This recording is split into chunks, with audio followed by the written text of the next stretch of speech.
name is Doug Kemper. I'm the Executive Director of the Colorado Water Congress.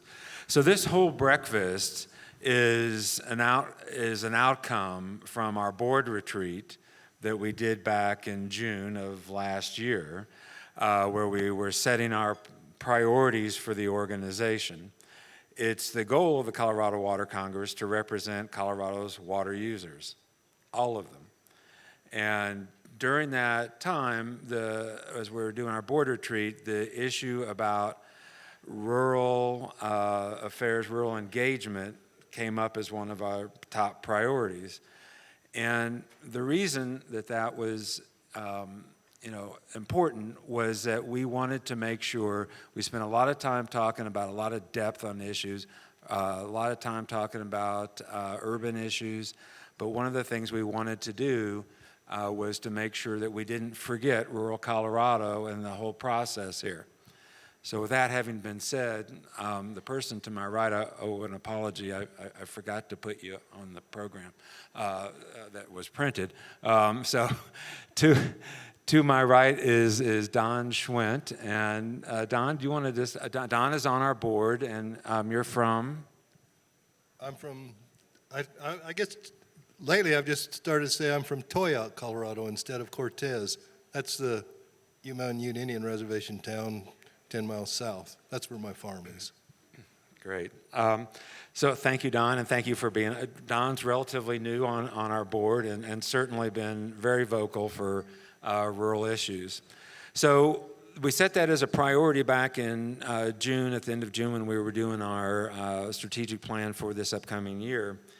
And then in our survey, how many in the room took the survey that we did back in November? Raise the hands. Yeah, so fantastic. So in the survey, we asked this question about what can we do to help members feel more involved, particularly those that aren't located near Denver. And we got about 90 responses from the survey that roughly would be categorized in 4 areas. One is video conferencing technology. So what can we do is beginning to use that.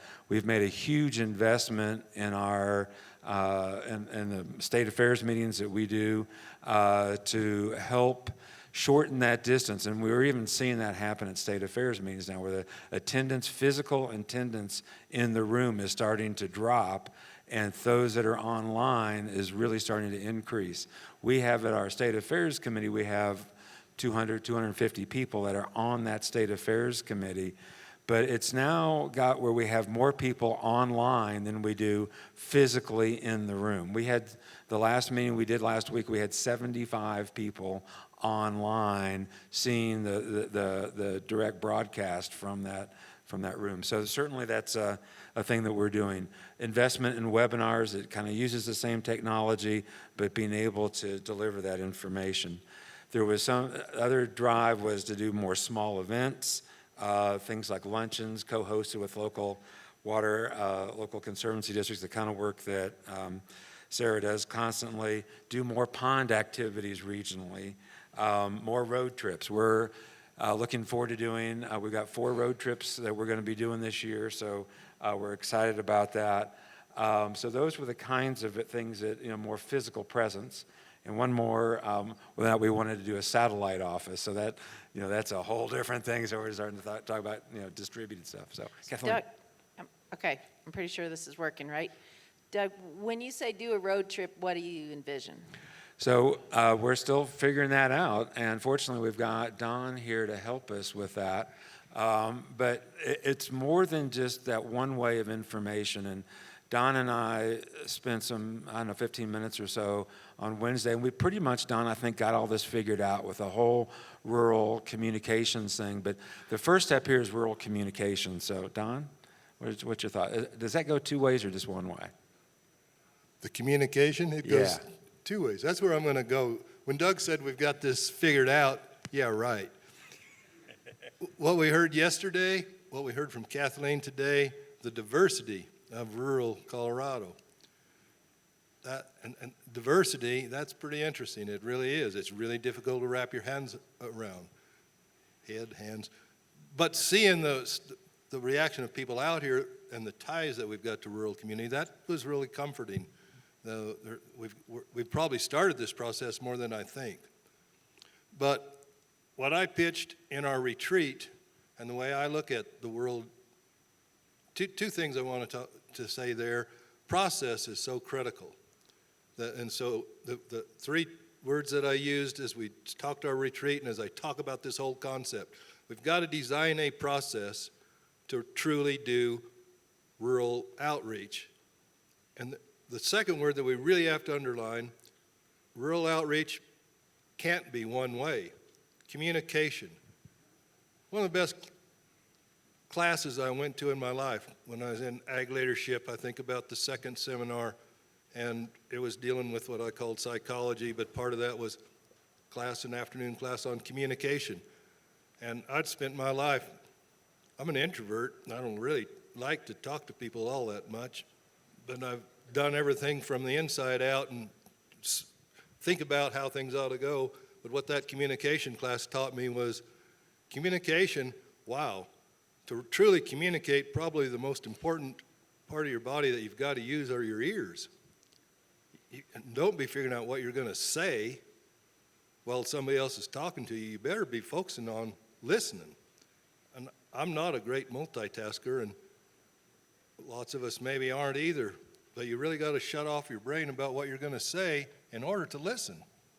So transfer that to design a process, and how do we reach out to this really diverse rural community that we have around Colorado, and how do we understand the complexity of who they all are? And so the things that came back out of the survey are some process kinds of pieces that will be helpful. But Kathleen asked Doug, what do you mean by your road trip?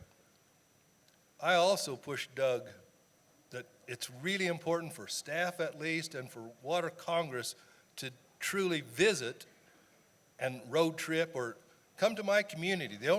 I also think geography is just so critical. And with water, that's a natural thing to think, watersheds and where you are. And Southwest board that I'm on is a microcosm of all of Colorado. You got your high mountains and your deserts as it leaves, and the range of diversity between the high part of the stream and the low part where it leaves, pretty radically different. And you can't really understand that, or I can't. So maybe it's only me, but I think that transfers to other people. You can't understand those places unless you're physically there looking. And as you're physically there looking at the geography, you look at the human, cultural things that are overlaid there and see the complexity of those differences. And you've got to have all of that critically back as the foundation of some of the other stuff that we heard Sarah talk about and Kathleen talk about to communicate to your legislators. I'll bounce around on this because I don't have a lot of time and I could talk way too long, but I'll try and more concisely fit some complex thinking into some of that. Now I already lost that complex thought. I could jump in while you're thinking. That'll be fine. Okay. I'll probably come back, but go for I it, am the Kathleen. moderator, Doug. I get to talk. Moderator privilege.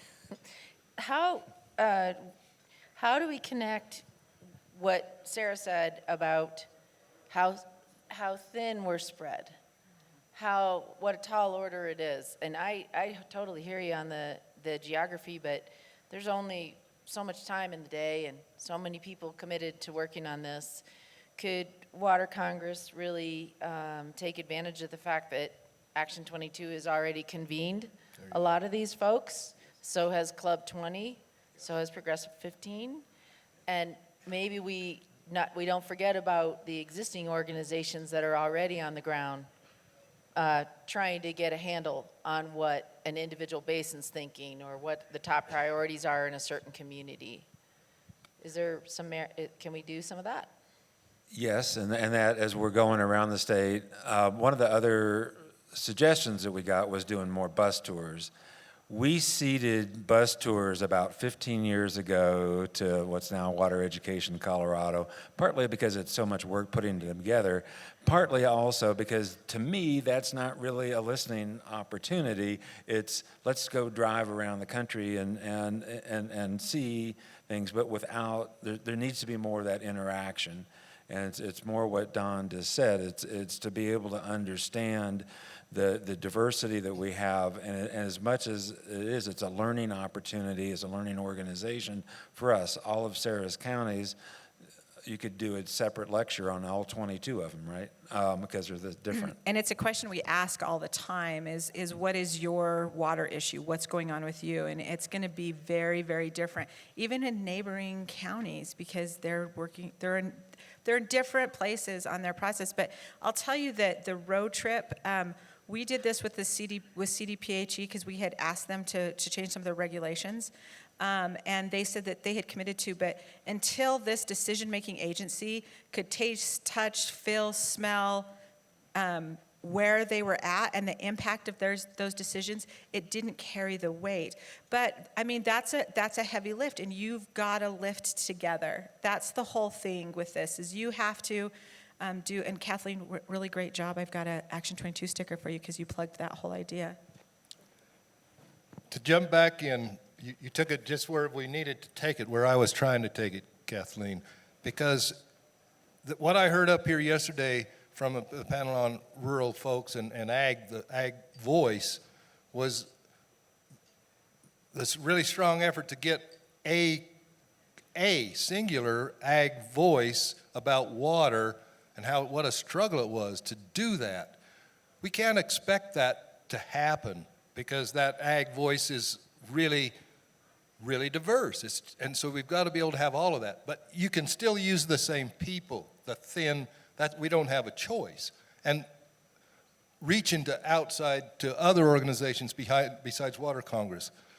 This was a Water Congress retreat. How can we do that? A suggestion I gave back to Doug was Club 20, Action 22, where we are. Those are some linkages that are already there that will short-circuit us. And also Colorado Counties Incorporated, their organization, and a place to bring the counties in. We got Montezuma County as a member of Water Congress relatively recently, I think, and Montezuma County commissioners, the ones we have right now, have been extremely active and vocal on water issues, which is where we need to be. And so, to me, I think that the listening, we've got to make sure that happens, and as we do outreach, we've got to focus on that listening as we do it with all of us, and somehow that will mold together with the thin, similar people that all have an interest, that many are sitting in this room, so that they can more credibly truly be the voice for the diversity. So that it's kind of figuring out, designing a process to make that all come together so that we can do that with integrity and credibility. And that is really hard and difficult, but it takes a personal integrity out of the leadership positions to truly be listening and then to communicate what they've heard, I think, somehow. And I think that's got to come from the leadership. As we're looking at doing what needs to be done, the first step on this communications, I do not want this to be a box that we're just checking and saying, okay, we did the bus tour, and that's done. Now we've handled the rural issues, and because we had this brief presence. These kinds of issues did not come up overnight, and they're not going to go away overnight. And it's a long-term, it's a forest health kind of commitment. It's or recovery in endangered species. It's something that's got to become part of the organizational culture, and it's got to be something that just is going to unfold and move as it needs to. So. Yeah. And Doug, on that, and this is really what the leadership of the Action 22 board shown through, is that you cannot be afraid to try something, to experiment, to see if it's going to work. That's a really heavy lift, I know, for a lot of the well-established organizations. When a director like you or myself or somebody, we go to the board and we say, we want to try this. You've got to be bold and brave to try something new and to say, hey, whatever the outcome is, we don't know what it is, but we're willing to try it because the game, everything is changing so much, and doing that, you've got to take a scientific method approach to what you're doing. And you have to be brave enough as leadership to give that space, that safe space, to maybe fail. What does Yoda say the greatest teacher failure is? There's nothing wrong with figuring out how to do something, by maybe misstepping or having some failure on it.